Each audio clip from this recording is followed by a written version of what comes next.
Thank you for subscribing to this channel. This is a Reading Part C practice video.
The correct answer is, inform fellow staff members when they return from a home visit. This is because the passage states that on return to the practice, the nurse will immediately advise staff members of their return. This means that it is required for the nurse to inform fellow staff members upon returning from a home visit. Option A is incorrect because the passage only states that the nurse will call the practice at the end of each visit before progressing to the next home visit, but it does not mention anything about immediately getting to the next home visit. Option B is also incorrect because the passage does not mention anything about calling the patient to confirm a time before making a home visit. Let's look at the next question.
In progressive horizontal evacuation, patients are moved to fireproof areas on the same level to safely wait for help.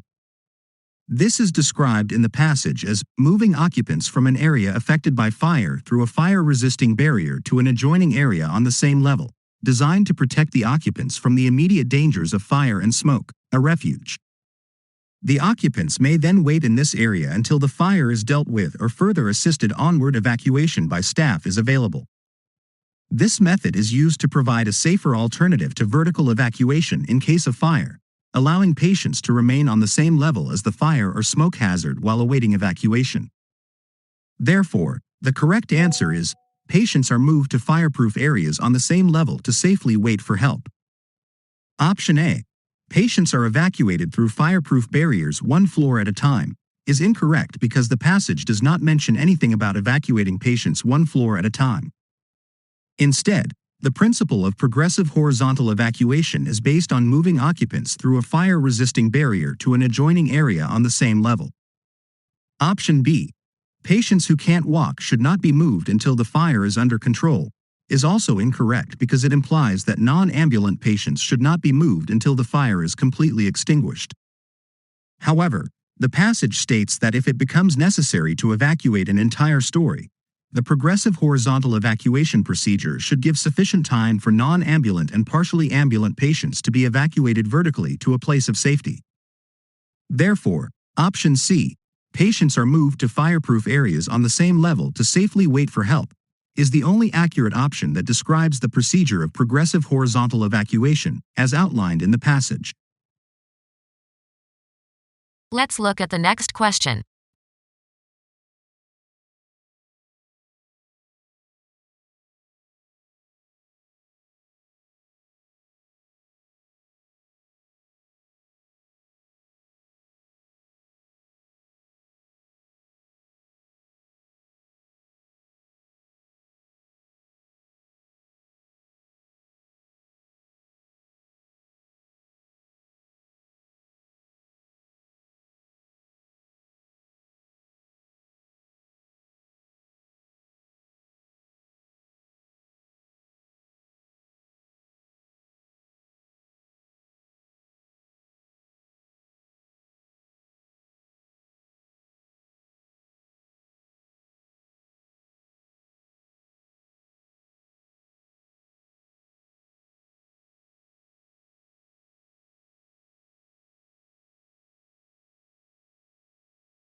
The correct answer is A.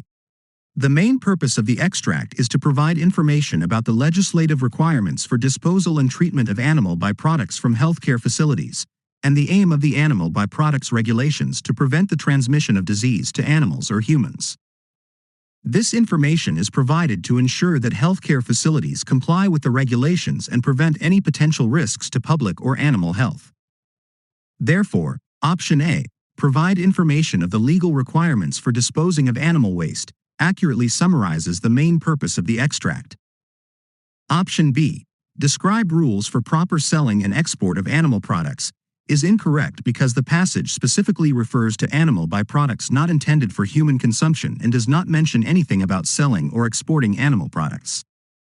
Option C, define the meaning of animal byproducts for healthcare researchers, is also incorrect because the passage does not focus on defining the term animal byproducts for healthcare researchers, but rather on explaining the regulations and requirements related to their disposal and treatment in healthcare facilities. Let's look at the next question.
The correct answer is A. According to the extract, reusing medical equipment meant to be used once will transfer legal liability for the safe performance of the product from the manufacturer to the user or his/her employers.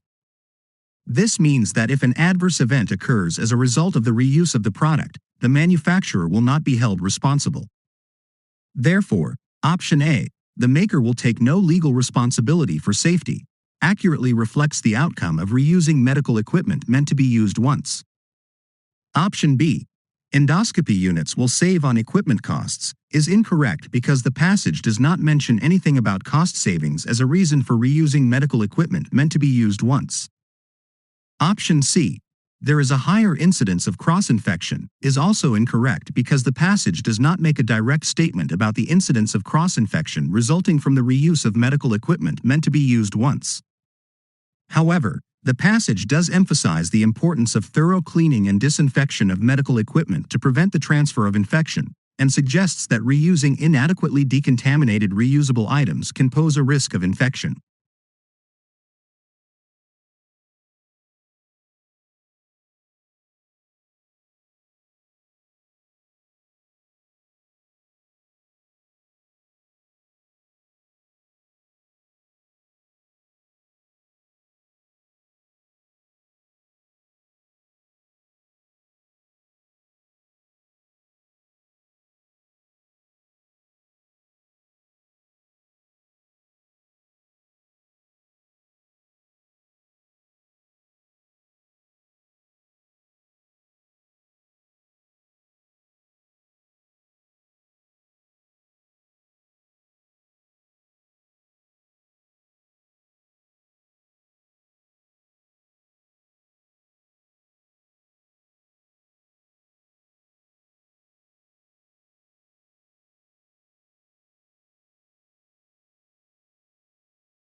The purpose of the evidence-based clinical guidelines mentioned in the extract is to achieve early diagnosis whenever possible, make doctors and patients aware of the most effective treatment options, and minimize the financial burden on the health system by documenting investigations and therapies that are inappropriate. Therefore, option B is correct. Option A is incorrect because while the extract does provide statistics on the incidence of melanoma in Australia and New Zealand, it does not state that the purpose of the guidelines is to present this information. Option C is incorrect because while the extract does state that populations of Celtic origin and high levels of solar UV exposure are considered responsible for the high incidence of melanoma in Australia and New Zealand, it does not state that the purpose of the guidelines is to explain these causes.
Option C is correct because the passage states that if an employee receives multiple gifts, benefits, or hospitality events from the same donor, then the cumulative value of all these items must be considered.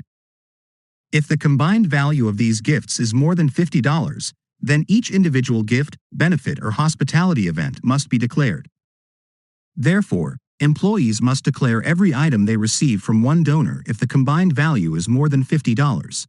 Option A is incorrect because the passage states that all non-token gifts must be declared, not just those received from one donor. Option B is incorrect because it only requires employees to declare each item from one donor valued at over $50, whereas the passage clearly states that if the cumulative value of multiple gifts, benefits, or hospitality events from one donor is more than $50, then each individual item must be declared.